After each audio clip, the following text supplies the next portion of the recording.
नमस्कार। आप सभी को राधे राधे। आप सभी का अमृत अंश में स्वागत है।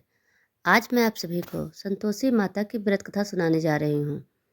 कृपया कथा को अंत तक जरूर सुनें और जो चैनल पे नए हैं सब्सक्राइब जरूर कर लें ताकि मैं आप नई नई कहानियाँ ला सकूँ। आइए कहानी शुरू करते हैं। एक बुढ़िया थी, उसके 7 बेटे थे। 6 कमाने वाले थे जबकि एक निकम्मा था। बुढ़िया 6 बेटों की रसोई बनाती, भोजन कराती और उनसे जो कुछ जूठन बचती वह 7वें को दे देती। एक दिन वो पत्नी से बोला, देखो मेरी माँ को मुझ पर कितना प्रेम है। वह बोली, क्यों नहीं, सबका जूठा जो तुमको खिलाती है। वह बोला, ऐसा नहीं हो सकता, मैं जब तक आंखों से ना देख लूँ मान नहीं सकता। बहू हंसकर बोली, देख लोगे तब तो मानोगे। कुछ दिन बाद त्योहार आया। घर में 7 प्रकार के भोजन और चूरमे के लड्डू बने। वह जांचने को सिर दुखने के बहाने करके पतला वस्त्र सिर पर ओढ़ रसोई घर में सो गया। वह कपड़े में से सब देखता रहा। 6 भाई भोजन करने आए। उसने देखा माँ ने उनके लिए सुंदर आसन बिछा नाना प्रकार की रसोई परोसी और आग्रह करके उन्हें जमाया। वह देखता रहा। 6 भोजन करके उठे तब माँ ने उसकी जूठी थालियों में से जो लड्डुओं के टुकड़े उठाकर एक लड्डू बनाया। जूठन साफ कर बुढ़िया माँ ने उसे पुकारा, बेटा 6 भाई भोजन कर गए, अब तू ही बाकी है, उठ जा, कब खाएगा तू। वह कहने लगा, माँ मुझे भोजन नहीं करना, मैं अब परदेश जा रहा हूँ। माँ ने कहा, कल जाता हो तो आज चला जा।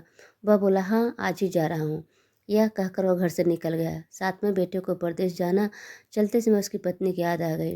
वह गौशाला में कंडे उपले थाप रही थी। वह जाकर बोला, हम जावे परदेश आवेंगे कुछ काल, तुम रहियो संतोष से धर्म अपने पाल। वह बोली, जाओ पिया आनंद से हमारो सोच हटाए, राम भरोसे हम रहे ईश्वर तुम्हें सहाय। दो निशानी आपन देख धरु में धीर, सुधीमती हमारे विचारियो रखियो मन गंभीर। वह बोला, मेरे पास तो कुछ नहीं है, यह अंगूठी है सो ले और अपनी कुछ निशानी मुझे दे।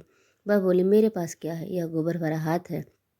यह कर उसकी पीठ पर गोबर की हाथ थाप मार दी। वह चल दिया। चलते चलते दूर देश पहुंचा। वहां एक साहूकार की दुकान थी। वहां जाकर कहने लगा, भाई मुझे नौकरी पर रख लो। साहूकार को जरूरत थी। वह बोला, रह जा। लड़के ने पूछा, तनख्वाह क्या दोगे। साहूकार ने कहा, काम देखकर दाम मिलेंगे। साहूकार की नौकरी मिली। वह सुबह 7 बजे से 10 बजे तक नौकरी बजाने लगा। कुछ दिनों में दुकान का सारा लेन देन, हिसाब किताब, ग्राहकों का माल बेचना, सारा काम करने लगा। साहूकार के 7-8 नौकर थे। वे सब चक्कर खाने लगे। यह तो बहुत होशियार बन गया। सेठ ने भी काम देखा और 3 महीने में ही उसे आधे मुनाफे का हिस्सेदार बना दिया। वह कुछ वर्ष में ही नामी सेठ बन गया और मालिक सारा कारोबार उस पर छोड़कर चला गया। इधर उसकी पत्नी को सास ससुर दुख देने लगे। सारी गृहस्थी काम करा के उसे लकड़ी यानी जंगल में भेजती। इस बीच घर के आटे से जो भूसी निकलती उसकी रोटी बनाकर रख दी जाती और फूटे नारियल के नरेली में पानी। एक दिन वह लकड़ी लेने जा रहे थे। रास्ते में बहुत सारी स्त्रियां संतोषी माता को व्रत करती दिखाई दी। वह वहाँ खड़ी होकर कथा सुनने लगी और पूछा, बहनों तुम किस देवता का व्रत करती हो और उसके करने से क्या फल मिलता है। यदि तुम इस व्रत का विधान मुझे समझा कर कहोगे तो मैं तुम्हारा बड़ा एहसान मानूंगी। तब उनमें से एक स्त्री बोली, सुनो, यह संतोषी माता का व्रत है। इसके करने से निर्धनता दरिद्रता का नाश होता है और जो कुछ मन में कामना हो वह संतोषी माता की कृपा से पूरी होती है। तब उसने उससे व्रत की विधि पूछी। वह भक्तिनी स्त्री बोली, 1.25 आने का गुड़ चना लेना, इच्छा हो तो 5.25 आने का लेना या 1.25 रुपये का भी सहूलियत के अनुसार लाना। बिना परेशानी और श्रद्धा व प्रेम से जितना भी बन पड़े सवाया लेना। प्रत्येक शुक्रवार को निराहार रहकर कथा सुनना, इसके बीच क्रम टूटे नहीं। लगातार नियम पालन करना। सुनने वाले कोई न हो, मिले तो घी का दीपक जलाकर उसके आगे या जल के पात्र के सामने रखकर कथा कहना। जब कार्य सिद्ध न हो तो नियम का पालन करना और कार्य सिद्ध हो जाने पर व्रत का उद्यापन करना। 3 मास में माता फल पूरा करती है। यदि किसी के ग्रह खोटे भी हों तो माता वर्ष भर में ही कार्य सिद्ध करती है। फल सिद्ध होने पर उद्यापन करना चाहिए, बीच में नहीं। उद्यापन में 2.5 सेर आटे का खाजा तथा इसी परिमाण में खीर और चने का साग करना। 8 लड़कों को जब भोजन कराना, यहाँ तक देवर मिले जेठ भाई बंधु हों, ना मिले तो रिश्तेदारों और पड़ोसियों को बुलाना, उन्हें भोजन करा यथा दक्षिणा शक्ति दे माता का नियम पूरा करना। उस दिन घर में खटाई न खाना। यह सुन बुढ़िया के लड़के की बहू चल दी। रास्ते में लड़की के बोझ को बेच दिया, लकड़ी के बोझ को बेच दिया और उन पैसों से गुड़ चना के लिए माता के व्रत की तैयारी करने आगे चली। वह सामने मंदिर देखकर पूछने लगी, यह मंदिर किसका है। सब कहने लगे संतोषी माता का मंदिर है। यह सुनकर माता के मंदिर में जाकर चरणों में लौटने लगी। दिन हो विनती करने लगी, माँ मैं निपट अज्ञानी हूँ, व्रत के कुछ नियम नहीं जानती, मैं दुखी हूँ। हे माता जगत जननी, मेरा दुख दूर कर मेरी शरण तेरी शरण में हो। माता को दया आई। एक शुक्रवार बीता कि दूसरे को उसके पति का पत्र आया और तीसरे शुक्रवार को उसका भेजा हुआ पैसा आ पहुँचा। यह देख जेठ जिठानी मुँह सिकोड़ने लगे। लड़के ताने देने लगे, काकी के पास पत्र आने लगे, रुपये आने लगे, अब तो काकी की खातिर बढ़ेगी। बेचारी सरलता से कहती, भैया कागज आवेंगे, रुपये आवे, हम सब के लिए अच्छा है। ऐसा कर आंखों में से आंसू भरकर संतोषी माता के मंदिर में आ मातेश्वरी के चरणों में गिरकर रोने लगी। माँ मैंने तुमसे पैसा कम मांगा, मुझे पैसे से क्या काम, मुझे तो अपने सुहाग से काम है, मैं तो अपने स्वामी के दर्शन मांगती हूँ। तब माता ने प्रसन्न होकर कहा, जा बेटी तेरा स्वामी आएगा। यह सुनकर खुशी से बावली होकर घर में जा काम करने लगी। अब संतोषी माता ने विचार करने लगी कि इस भोली पुत्री को मैंने कह तो दिया कि तेरा पति आएगा, लेकिन कैसे, वह तो इसे सपने में भी याद नहीं करता, उसे याद दिलाने का मुझे ही जाना पड़ेगा। इस तरह माताजी उस बुढ़िया के बेटे के पास जा स्वप्न में प्रकट हो कहने लगी, साहूकार के बेटे सो रहा है या जागता है। वह कहने लगा, माता सोता भी नहीं जागता भी नहीं, कहो क्या आज्ञा है। माँ कहने लगी, तेरे घर बार कुछ है कि नहीं। वह बोला, मेरे पास सब कुछ है, माँ बाप है, बहू है, क्या कमी है। माँ बोली, भोले पुत्र तेरी बहू घोर कष्ट उठा रही है, तेरे माँ बाप उसे परेशानी दे रहे हैं, वह तेरे तरस रही है, तू उसकी सुध ले।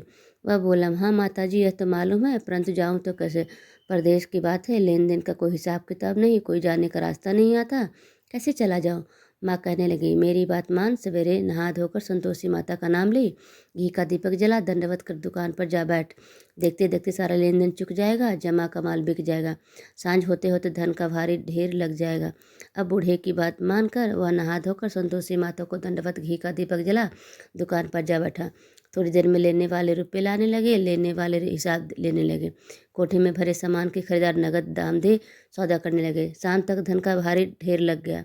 मन में माता का नाम ले चमत्कार देख प्रसन्न होकर घर ले जाने के वास्ते गहना कपड़ा सामान खरीदने लगा। यहाँ काम से निपट तुरंत घर को रवाना हुआ। उधर उसकी पत्नी जंगल में लकड़ी लेने जाती है। लौटते वक्त माता जी के मंदिर में विश्राम करती है। वह तो उसके प्रतिदिन रुकने का स्थान ठहरा। धूल उड़ती देखकर माता से पूछती है, हे माता यह धूल कैसे उड़ रही है। माता कहती है, हे पुत्री तेरा पति आ रहा है, अब तो ऐसा कर लकड़ियों के 3 बोझ बना ले, एक नदी के किनारे पर रख, दूसरा मेरे मंदिर में व तीसरा अपने सिर पर। तेरे पति को लकड़ियों का गट्ठर देख मोह पैदा होगा, वह वहाँ रुकेगा, नाश्ता पानी खाकर यहाँ से मिलने जाएगा। तब तू लकड़ियों को बोझ उठाकर जाना और चौक में गट्ठर डालकर जोर से आवाज़ लगाना, लो सासू जी लकड़ियों का गट्ठर लो, भूसी की रोटी दो, नारियल के खोपड़े में पानी दो, आज मेहमान कौन आया है। माता जी से बहुत अच्छा कहकर वह प्रसन्न मन से लकड़ियों के 3 गट्ठर बनाए, एक नदी के किनारे और एक माता जी के मंदिर पर रखा। इतने में मुसाफिर आ पहुँचा। सूखी लकड़ी देखकर उसकी इच्छा उत्पन्न हुई कि हम यहीं पर विश्राम करें और भोजन बनाकर खा पीकर गांव जाएं। इसी तरह रुककर भोजन बना विश्राम करके गांव को गया। उसने सबसे प्रेम में मिला। उसी समय सिर पर लकड़ी के गट्ठर लिए वह उतावले से आते हैं। लकड़ियों का भारी बोझ आंगन में डालकर जोर से 3 आवाज़ देती है, लो सासू जी लकड़ियों का गट्ठर लो, भूसे की रोटी दो, आज मेहमान कौन आया है। यह सुनकर सास बाहर आकर अपने किए हुए कष्टों को भुलाने हेतु कहती है, बहू ऐसा क्यों कहती हो, तेरा मालिक ही तो आया है, आ बैठ, मीठा भात खा, भोजन कर, कपड़े गहन पहन। उसके बाद सुनकर पति बाहर आता है, अंगूठी देख व्याकुल हो जाता है। माँ से पूछता है, माँ यह कौन है। माँ बोली, बेटा यह तेरी बहू है, जब से तू गया है तब से सारे गांव में भटकती फिरती है, घर का काम काज कुछ करती नहीं, 4 पहर आकर खा जाती है। वह बोला, ठीक है माँ, मैंने इसे भी देखा है और तुम्हें भी, अब दूसरे के घर की ताली दो, उसमें रहूँगा। माँ बोली, ठीक है जैसे तेरी मर्जी। तब वह दूसरे मकान की तीसरी मंजिल का कमरा खोल सारा सामान जमाया। एक दिन में राजा के महल जैसे ठाट बाट बन गए। अब क्या था, बहुत सुख भोगने लगी। इतने में शुक्रवार आया। उसने पति से कहा, मुझे संतोषी माँ के व्रत का उद्यापन करना है। पति बोला, खुशी से कर लो। वह उद्यापन की तैयारी करने लगी। जेठानी के लड़कों को भोजन करने कहने गई। उन्होंने मंजूर किया, परंतु पीछे से जेठानी ने अपने बच्चों को सिखाया, देखो भोजन के समय खटाई मांगना, जिससे कि उसका उद्यापन पूरा ना हो। लड़के जिमने आए, खीर खाना पेट भर खाया, परंतु बाद में खाते ही कहने लगे, हमें खटाई दो, खीर खाना हमको नहीं भाता, देख कर अरुचि होती है। वह कहने लगी, भाई खटाई किसी को नहीं दी जाएगी, यह तो उसके संतोषी माता का प्रसाद है। लड़के उठ खड़े हुए, बोले, पैसे लाओ। भोली बहू कुछ जानती नहीं थी, उन्होंने पैसे दे दिए। लड़के उसी समय हट करके इमली खटाई ले खाने लगे। यह देखकर बहू पर माता जी के कोप किया राजा ने दूत उसके पति को पकड़ कर ले गए। जेठ जेठानी मन माने वचन कहने लगे, लूट लूट कर धन इकट्ठा कर लाया है, अब सब मालूम पड़ेगा जब जेल की मार खाएगा। बहू से यह सहन नहीं हुई, रोती हुई माता जी के मंदिर गई और कहने लगी, हे माता, तुमने क्या किया? हंसाकर अब भक्तों को रुलाने लगी। माता बोली, बेटी, तूने उद्यापन करके मेरा व्रत भंग किया है। वह कहने लगी, माता, मैंने कुछ अपराध किया है? मैंने तो भूल से लड़कों को पैसे दिए थे, मुझे क्षमा करो, मैं फिर तुम्हारा दोबारा उद्यापन करूँगी। माँ बोली, अब भूल मत करना। वह कहती है, भूल नहीं होगी, अब बतलाओ वो कैसे आवेंगे? माँ बोली, जा पुत्री, तेरा पति तुझे रास्ते में आता मिलेगा। वह बोली, राह में पति आता मिला? वह पूछी, कहाँ गए थे? वो कहने लगा, इतना धन जो कमाया है उसका टैक्स राजा से मांगा था, वह भरने गया था। वह प्रसन्न हो बोली, भला हुआ, अब घर को चलो। कुछ दिन बाद फिर शुक्रवार आया। वह बोली, मुझे फिर माता को उद्यापन करना है। पति ने कहा, करो। बहू फिर जेठ के लड़कों भोजन को कहने गई। जिठानी ने एक दो बातें सुनाई और सब लड़कों को सिखाने लगी, तुमसे लोग पहले ही खटाई मांगना। लड़के भोजन से पहले कहने लगे, हमें खीर नहीं खानी, हमारा जी बिगड़ता है, कुछ खटाई खाने को दो। वह बोली, खटाई किसी को नहीं मिलेगी, आना हो तो आओ। वह ब्राह्मण के लड़के लाकर भोजन कराने लगी। यथाशक्ति दक्षिणा की जगह एक एक फल उन्हें दिया। संतोषी माता प्रसन्न हुई और माता की कृपा होते ही 9वें मास में उसे चंद्रमा के समान सुंदर पुत्र प्राप्त हुआ। पुत्र को पाकर प्रतिदिन माता के मंदिर को जाने लगी और माँ ने सोचा, यह रोज आती है, आज क्यों न इसके घर चलूं। यह विचार कर माता ने भयानक रूप बनाया। गुड़ चने से सना मुख, ऊपर सूर्य के समान होठ, उस पर मक्खियाँ भिन भिन कर रही थी। देली पर पैर रखते ही उसके साथ चिल्लाई, देखो रे, कोई चुड़ैल डाकनी चली आ रही है, लड़कों इसे भगाओ नहीं तो किसी को खा जाएगी। लड़के भागने लगे, चिल्लाकर खिड़की बंद करने लगे। बहू रोशनदान में से देख रही थी, प्रसन्नता से पगली बन चिल्लाने लगी, आज मेरी माता जी मेरे घर आई हैं। वह बच्चे को दूध पीने से हटाती है, इतने में सास का क्रोध फट गया। वह बोली, क्या उतावली हुई है? बच्चे को पटक दिया। इतने में माँ के प्रताप से लड़के ही लड़के नजर आने लगे। वह बोली, माँ, मैं जिसका व्रत करती हूँ यह संतोषी माता है। सबने माता जी के चरण पकड़ लिए और विनती कर कहने लगी, हे माता, हम मूर्ख हैं, अज्ञानी हैं, तुम्हारे व्रत की विधि हम नहीं जानते, व्रत भंग कर हमने बड़ा अपराध किया।